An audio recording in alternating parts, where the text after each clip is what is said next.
viewers, thanks for joining me today. My name is Heather Van Looy from Handcrafting with Heather, and today I've got this great project to share with you today where we're going to use a watercoloring technique to make these fabulous peacock cards. To make the sea salt watercolor effect, we're going to use our clear block, some watercolor paper, and I've chosen 3 ink pad colors: Old Olive, Bermuda Bay, and Tempting Turquoise, but any colors will really do. And what we're going to do is we're going to take the ink pad and we're going to stamp directly on the clear block, just sort of randomly, doesn't really matter. Get a good coverage of ink on there.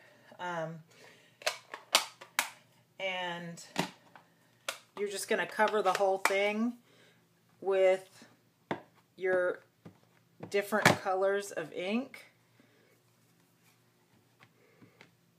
Doesn't, like I said, doesn't really matter how you do it, just get your ink on there.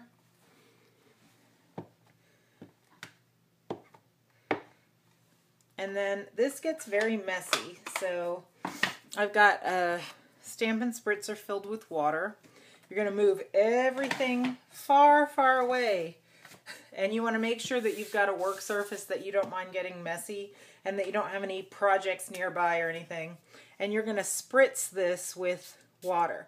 The more you spritz it, the more the colors are going to run and the more blend you'll get. So I've spritzed that, and then I'm just going to turn it over and I'm going to stamp it right on my paper, and I'm going to push down to make sure that the ink spreads. You may want to make sure you have enough water so that you get good coverage. You can kind of lift it, but it is unpredictable. Like I've got this white spot right there, which might be interesting. And I've got a pool of color on the side. You can kind of get that off. And then I'm going to sprinkle this with some plain old coarse sea salt. Doesn't really matter what kind of salt, but I like the coarseness of this. And what's going to happen is the sea salt, as it dries, is going to pick up some of the pigment and give us a nice texture. And you just sprinkle a whole bunch on there, and then you're going to let it dry, and we'll see what happens when it's all finished.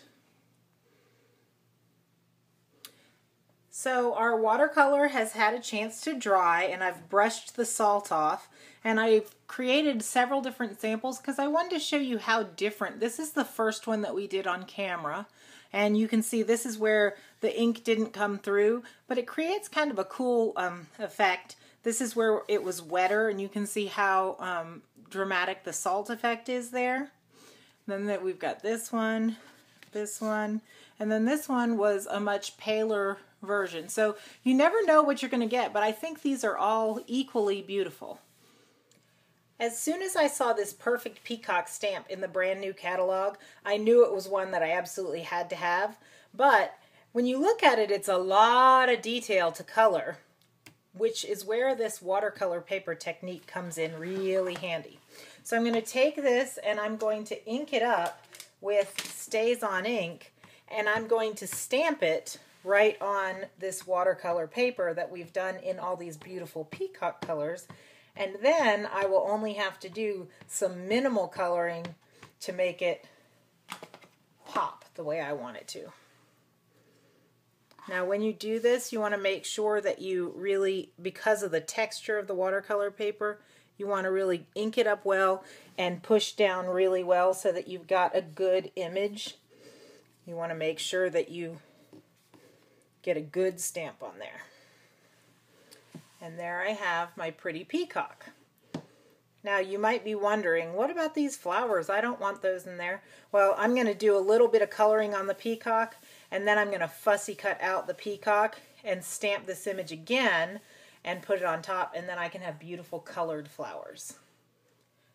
So I've got my peacock stamped on my watercolor paper, and now I'm just going to come in and with my regular old Stampin' Write markers, I'm going to start to just blend in and color in just parts of my peacock. Give him a little shading on his body. And I'm using like a feathery brush stroke to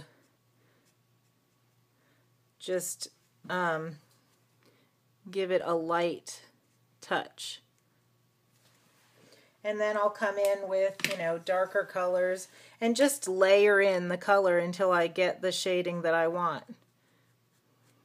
There's my Bermuda Bay, a little bit darker.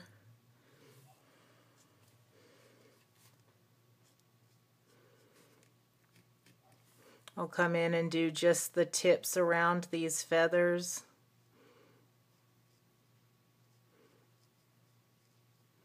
But you can see my coloring is starting to take shape, and I'm not having to do a lot of coloring because of that watercolor background that I've got in there.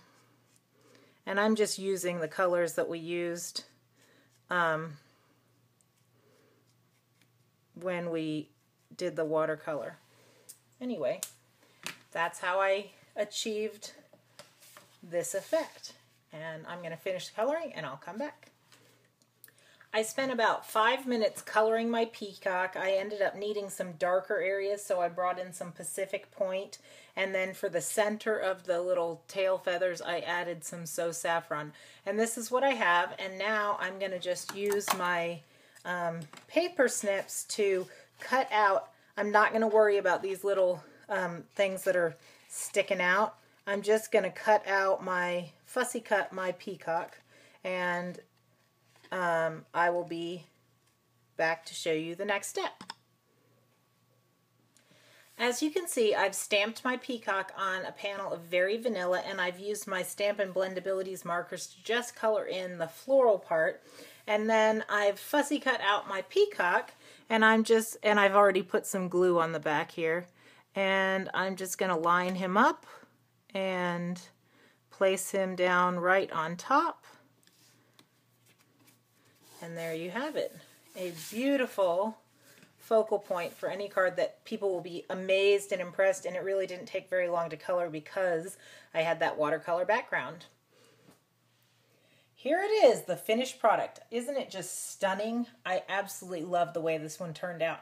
I hope you've enjoyed this project too. For a list of all the products I used and the cardstock cuts, you can visit my blog, www.handcraftingwithheather.com, and I hope that you will leave me a comment. I love to hear your thoughts. Thanks for crafting with me today.